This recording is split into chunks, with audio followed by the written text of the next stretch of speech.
Eu sou Mário Persona e essas são as respostas que eu dei aos que me perguntaram sobre a Bíblia. Você escreveu perguntando como conviver com o vazio, com a tristeza, e existem muitos que passam por tristezas e angústias, e esses sentimentos são compartilhados por todas as pessoas, algumas num grau maior, outras num grau menor, mas todos reconhecem que possuem dentro de si um imenso vazio. A maioria das pessoas procura preencher este vazio com muitas coisas, como vícios, imoralidades, bebidas, drogas, etc. Ou até mesmo com coisas lícitas, como trabalho, dinheiro, família, filhos, netos, diversões. Outros procuram na religião a solução para preencher o vazio que trazem dentro de si e dar fim à angústia. Mas se você ler o relato de Filipe, o eunuco, no livro de Atos, você vai ver que o eunuco voltava de Jerusalém, a sede, a capital da religião judaica, e ele era um prosélito, um convertido à religião judaica, mas ele voltava o quê? Frustrado, porque ele não encontrou na religião aquilo que preenchesse o seu vazio. Assim, muitos se envolvem com alguma religião e buscam nas suas práticas uma atividade necessária para se esquecerem dessa condição tão miserável em que se encontram. Mas sabe de uma coisa? Nada disso pode preencher o vazio que todo ser humano traz no mais íntimo do seu ser. Porque esse vazio é do tamanho de Deus. É só Ele que pode preencher totalmente, fazendo com que o coração transborde de paz e de alegria. Mas não uma alegria efêmera e falsa, como aquelas que o mundo oferece, nem com uma paz que a segurança de uma estabilidade sentimental, familiar ou monetária pode trazer. Não, nada disso. Deus enche o coração com a paz que vem dele. A paz de Deus que excede todo o entendimento, como fala Filipenses 4, versículo 7. Mas como obter essa paz? Como ter essa paz? Bem, o homem é inimigo de Deus por natureza, por causa do pecado, que entrou na humanidade e trouxe os seus frutos malignos que podem ser vistos ao nosso redor ou em nós mesmos. Nós somos pecadores por natureza. Mas Deus providenciou uma solução para o pecado e para o pecador, quando Ele enviou o Seu Filho Jesus Cristo para morrer no nosso lugar. Cristo carregou os pecados de todo aquele que nele crê. E por Ele nós podemos ter paz com Deus. Para isso é necessário que você se reconheça como sendo mais uma pessoa cheia de pecados, um pecador por natureza. É preciso que você se reconheça necessitado da salvação. E é só com uma consciência assim, convicta de ser mal, até a medula, só com essa consciência, é preciso que você aceite ao Senhor Jesus como seu Salvador e creia que Ele já pagou o preço da sua reconciliação com Deus. E aí você recebe de graça a salvação que Cristo oferece para você. Muitos daqueles que já passaram por essa experiência de conversão, tendo crido no Senhor Jesus Cristo para a salvação, às vezes ficam surpresos quando se deparam então com dificuldades ou momentos de tristeza, de inquietação depois de convertidos, né? Aí começam então a ter dúvidas se realmente a paz que Deus oferece é duradoura ou se ela serve apenas para os momentos que se segue a salvação. E aí, com a mente cheia de dúvidas, essas pessoas passam a ficar cada vez mais desanimadas. Mas o problema está no fato de que muitas pessoas vão a Cristo buscando, em primeiro lugar, a satisfação dos anseios de paz e alegria que trazem no seu coração. Mas quando aceitam o Senhor Jesus, elas recebem a salvação completa. Elas recebem o total perdão dos seus pecados, um lugar assegurado no céu, junto com Cristo, graças à obra que Ele consumou na cruz do Calvário. Além de uma salvação tão grandiosa, essas pessoas recebem ainda como consequência alegria e paz nos seus corações e passam a ter uma nova perspectiva de vida. Mas aí cometem um erro. Que erro? Elas passam a dar mais importância, maior importância aos seus sentimentos do que a Cristo e a sua obra.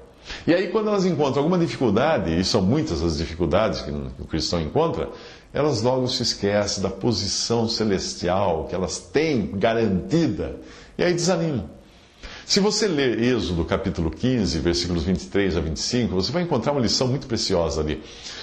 Os israelitas tinham ficado no Egito como escravos e foram libertados por Deus depois de escaparem do juízo que foi lançado sobre todo o Egito, com a morte dos primogênitos, exceto do povo daqueles que colocavam um sangue de animal na porta de sua casa. Né? Foi ordenado que cada família matasse um cordeiro sem defeito e passasse o seu sangue nos batentes da porta da casa. O sangue do cordeiro era o sinal para que o anjo do Senhor não ferisse aquela casa. Mas após aquela noite de juízo e morte para os egípcios, foi permitido aos israelitas que saíssem do país e eles saíram do país. Mas em seguida foram perseguidos pelo implacável exército de Faraó, louco para exterminá-los. Aí o Mar Vermelho se abriu. O povo passou até outra margem e o mar se fechou sobre os perseguidores. Ali estavam os israelitas, sãos e salvos, libertos da escravidão do Egito e do juízo que se abateu sobre aquele país, graças ao sangue do Cordeiro, seguros agora, do outro lado do mar, depois de terem passado por um lugar de morte, que era o fundo do mar. E agora? Agora começava a peregrinação onde? Num deserto. E logo em seguida eles encontraram uma fonte de águas amargas, chamada de Mara, ali no texto. E aí eles passaram a murmurar contra Moisés. Tudo isso aconteceu também, e tudo isso com os israelitas, e tudo isso acontece também com todo aquele que crê no Senhor Jesus Cristo. Toda pessoa no seu estado natural é uma serva de Satanás. E é escravizada por ele. Leia Efésios 2, de 1 a 3, você vai ver. Quando essa pessoa crê no Senhor Jesus Cristo, coloca sua fé na obra consumada na cruz, é o mesmo que passar, espiritualmente falando, o sangue do Cordeiro nos batentes da porta da sua vida. Assim como aconteceu com os israelitas, essa pessoa fica livre do juízo que vai se abater sobre todos os pecadores que estão sem Cristo. Essa pessoa é assim liberta das garras de Satanás, como fala em Colossenses 1,13, e passa por um lugar de morte, assim como era o fundo do mar que os israelitas passaram. Porque o crente morreu com Cristo. Leia Romanos 6, você vai ver isso. Mas onde os israelitas se acharam logo após uma salvação tão grande? No deserto. E assim também acontece com o cristão, porque esse mundo não passa de um deserto, não tem nada de aproveitável para o crente aqui, porque o crente é agora um cidadão celestial, como ensina Filipenses 3,20. Tudo o que os israelitas podiam encontrar no deserto era o pão vindo do céu, o maná, ou então a água que saía da rocha. Isso está em Êxodo 16 e também no capítulo 17. Você vai ver depois que o pão do céu é Cristo, né? Que ele fala nos Evangelhos, em João 6, e a água da rocha, fala em 1 Coríntios 10 também. Mas antes que os israelitas começassem a experimentar com maior profundidade a desolação do deserto, eles também começaram a experimentar a total suficiência de Deus. Mas antes disso, eles tiveram que passar pela experiência de encontrar águas amargas. Essa experiência é comum com todo aquele que crê em Cristo. Logo após a sua conversão, ele começa a perceber que está esfriando aquele gozo inicial, aquela alegria que parecia que ia durar a vida inteira. Ele percebe que as águas deste mundo continuam amargas, mesmo após a conversão, porque quem se converteu foi ele, o mundo não se converteu. Ele acha que todo mundo ia mudar, não mudou. É que o crente é transformado ao se converter, mas o mundo continua o mesmo deserto, o mesmo lugar de águas amargas. Mesmo o corpo do crente continua igual, com seus defeitos, com suas cicatrizes, suas marcas do pecado. Tudo isso são as águas amargas que ele experimenta no seu andar por este mundo. Mas, como havia solução para as águas amargas de Êxodo capítulo 15, também existe solução para o cristão. Para aqueles israelitas no deserto, foi dito que eles tomassem um certo lenho, uma madeira, e lançassem nas águas, e as águas ficaram boas para beber. O que nos lembra esse lenho? Do que nos fala uma madeira, um madeiro? Da cruz de Cristo. O madeiro onde foi pendurado o nosso Salvador. Do mesmo modo, o único modo de tornar suportável a peregrinação do cristão nesse mundo, transformando as águas amargas desse mundo em águas doces e potáveis, é apelando para a cruz, buscando a origem da sua salvação. É claro que eu não estou falando aqui a buscar um pedaço de madeira ou pregar uma cruz na parede da casa, um crucifixo. Não, Não, estou falando do sentido espiritual da coisa. O que a cruz significa para o cristão? Um lugar de morte. Aplicar a cruz nas nossas vidas significa nos considerar mortos para as coisas deste mundo, no sentido indicado nas passagens de Gálatas 2:20, 5:24 e também versículo 14. Significa mortificar todos os nossos desejos, nossos sentimentos, compreendendo que eles podem nos levar a desviar os olhos daquele que morreu por nós na cruz.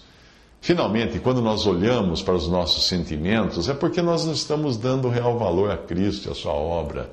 Nós achamos que o importante na nossa conversão foi o fato de termos nos sentido bem. E aí nós nos esquecemos de que o mais importante foi termos sido libertos das garras de Satanás e feitos filhos de Deus, destinados ao céu. Quando nós pensamos na grandiosidade da obra de Cristo e no quanto custou a nossa libertação, aí o nosso coração se enche de gratidão. A nossa boca se enche de louvor a Deus. Nós deixamos de nos ocupar com nossos mesquinhos desejos, de nos sentirmos bem, ou de termos tudo e todos a nosso favor. Não. O Senhor Jesus disse: tenho-vos dito isto, para que em mim tenhais paz. No mundo tereis aflições, mas tende bom ânimo, eu venci o mundo. João 16:33. O que ele falou? Em mim tenhais paz. Se você procura paz em outra coisa, em outra pessoa que não seja Cristo, você não vai achar paz de jeito nenhum.